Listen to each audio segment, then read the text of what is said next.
సీమలో రైతులకు యూరియా కష్టాలు తీరడం లేదు. ఇళ్లు పొలాలు వదిలి ఎరువుల దుకాణం దగ్గర పడిగాపులు కాస్తున్నారు. అక్కడ తోపులాటలు జరుగుతూ ఉన్నాయి. పగలనక రాత్రనక అక్కడే మకాం వేస్తున్న పరిస్థితి. మెదక్ జిల్లాలో యూరియా కోసం రైతులు అవస్థలు ఎలా ఉన్నాయో మా ప్రతినిధి క్రాంతి కుమార్ అందిస్తారు. సీమలో యూరియా కష్టాలు పోవట్లేవు. రైతులు రోడ్లకి యూరియా బస్తాల కోసం రోజుల తరబడి ఎరువుల దుకాణాల చుట్టూ తిరిగారు. అక్కడ ఎంత తిరిగినా దొరకకపోయేసరికి కడుపు వండి రోడ్డు ఎక్కారు. రోడ్డు ఎక్కిన నుంచి ప్రభుత్వం నుంచి సరైన స్పందన రాకపోయేసరికి రైతులే మళ్ళీ వచ్చి ఇక్కడ అరాకొర వస్తున్న యూరియా బస్తాల కోసం తన్లాట పడుతున్నారు. ఆఖరికి రైతులు ఆ బస్తాల లారీల కోసం టోకెన్ల కోసం ఒకరికొకరు మీద పడి తోపులాటలు ఈ ఘర్షణలు పడే పరిస్థితులు మనకు కనిపిస్తున్నాయి. యూరియా బస్తా దొరుకుతున్న గ్యారంటీ అయితే లేదు. రోజు రోజుకి పరిస్థితి మరింత తేజారిపోతుంది. మెదక్ జిల్లాలో ఇప్పుడు మనతో కొంతమంది రైతులు ఉన్నారు. వాళ్ళని వాళ్ళ పరిస్థితి తెలుసుకుందాం. మీరు యూరియా కోసం ఎన్ని రోజుల నుంచి తిరుగుతున్నారు? ఏంది మీ పరిస్థితి? వారి నుంచి తిరుగుతున్నాం సార్.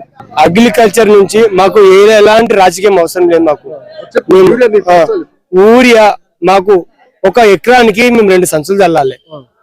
అట్లాంటి ఒక సంచి ఇవ్వడానికే ఇంత బాధపడితే అయితే నిన్న సొమక్పేట విలేజ్ కు ఒక 500 సంచి వచ్చింది. 500 సంచి అయిపోయింది అన్నారు. మనం చూడొచ్చు ఇప్పుడు ఇక్కడ రైతు మహేష్ తన పంటను కాపాడుకోవడానికి యూరియా లేక పంట ఎండిపోతున్న పరిస్థితుల్లో బ్లాక్ లో కొనుక్కొని యూరియా చల్లానని చెప్తున్నాడు. ఇక్కడ అధికారులు కానీ ప్రభుత్వం కానీ ఆలోచించారు. రైతులకు కొనుక్కుంటేందుకు డైరెక్ట్ ఇక్కడ దొరకని యూరియా బ్లాక్ లో ఎలా దొరుకుతుంది అనేది మాత్రం అధికారులు కానీ ప్రభుత్వం కానీ ఆలోచించాలి. మీరు చెప్పండి, మీరు యూరియా కోసం ఎన్ని రోజుల నుంచి ఇబ్బంది పడుతున్నారు? మీ పరిస్థితి? వారం రోజుల నుంచి వస్తున్నాం. సంచులు ఇస్తలేరు. టోకన్ నెంబర్ రాసిమంటే ముద్ర వేసేది ముద్ర వేయలేరు.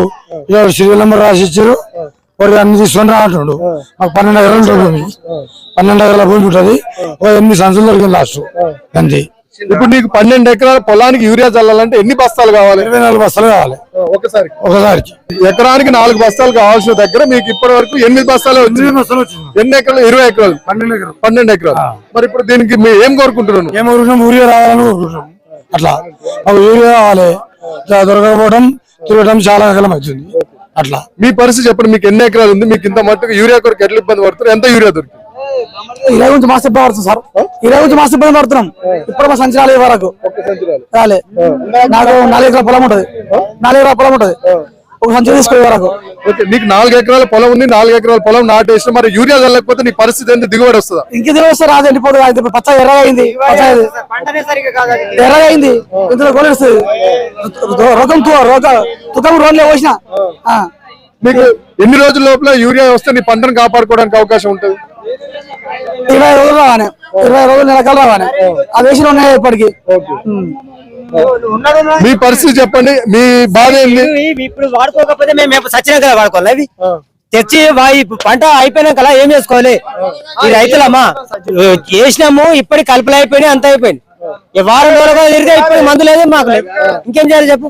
నీకు ఎన్ని ఎకరాల పొలం ఉంది? 3 ఎకరాలు ఉంటే ఒక్క బస్తా కూడా రాలేదు. ప్రైవేట్ లో తెచ్చుకుని ఇప్పటిదాకా మళ్ళీ ఇక్కడికి వచ్చిందండి. ఈడిస్తామంటే పొద్దున 6 గంటల నుంచి ఇప్పుడు నీళ్ళు పెట్టింది. మళ్ళీ కథ ఇప్పుడు పొద్దున నిలబడి మరి నీకు యూరియా వచ్చిందా? ఎక్కడ దిగో ఇప్పుడు రాసిస్తుంది. మళ్ళీ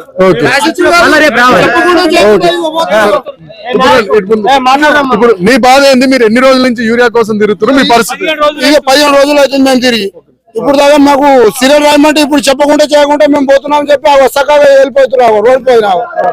ఇట్లా మళ్ళీ మేము తినేసి వస్తామంటే నిలబడు అంటే నిలబడతామని ఏమైనా చేస్తాం. చేయకుండా చెప్పకుండా దొంగతనాన్ని వెళ్ళిపోతారు. ఆడవాళ్ళు వెనక వెళ్ళిపోతారు. ఈసారేమో మాకు ఇట్లా చెప్తున్నామని చెప్పకుండా పోతాడు. మా నాన్న పేరు మీద 4 ఎకరాలు ఉంది. మా నాన్న చనిపోయాడు. మా నాన్న ఆధార్ పాస్బుక్ తీసుకొస్తే మీ నాన్న ఉండాలి బాబు అంటే ఇప్పుడు రేటు ఇప్పుడు నాకు 13 గుంటలు ఉంది. ఇప్పుడు నా 13 గుంటలు ఉంది. 13 గుంటలకు ఏమో ఒక సంచి 4 ఎకరాల 13 గుంటలకు ఒక సంచి సరిపోతుందా? దాని గురించి తిరుగుతాయనంటే ఆడు తిరుగుతా ఉండు. ఇక్కడ మనం చూడొచ్చు. వీళ్ళ రైతు వేదికల దగ్గర వ్యవసాయ అధికారులు కూడా సరిగ్గా స్పందించట్లేరు. వాళ్ళు ఎప్పుడు మామూలు మేము ఇక్కడ క్యూ లైన్ లో ఉన్న వాళ్ళు అక్కడ వదిలేసిపోతున్నారు. మాకు సరైన కనీసం సమాచారం కూడా ఇవ్వట్లేదు. రైతులు ఆవేదన వ్యక్తం చేస్తున్నారు. మనం ఇక్కడ ఇంకొక విషయం గుర్తించాలి. పాస్బుక్ ఉన్న వాళ్ళే యూరియా కోసం వస్తే వాళ్ళకే ఇస్తున్నాం అని చెప్పి అధికారులు వాళ్ళకే ఇస్తున్నారు. రైతు చెప్తున్నారు. అయితే ఇక్కడ మనం కొంత గమనించవచ్చు. కొంతమంది వయసు పెద్ద అయిన వాళ్ళు ఉంటారు. కొంతమంది చనిపోతే వాళ్ళ వారసుల పేరు మీదకి పౌతి గాని పరిస్థితులు కూడా మనకు కనిపిస్తుంది. అలాంటి వాళ్ళకి అసలు యూరియా కూడా ఇవ్వకుండా ఇబ్బందులు పడుతుంది. మనతో పాటు మరొక రైతు అడిగి తెలుస్తుంది.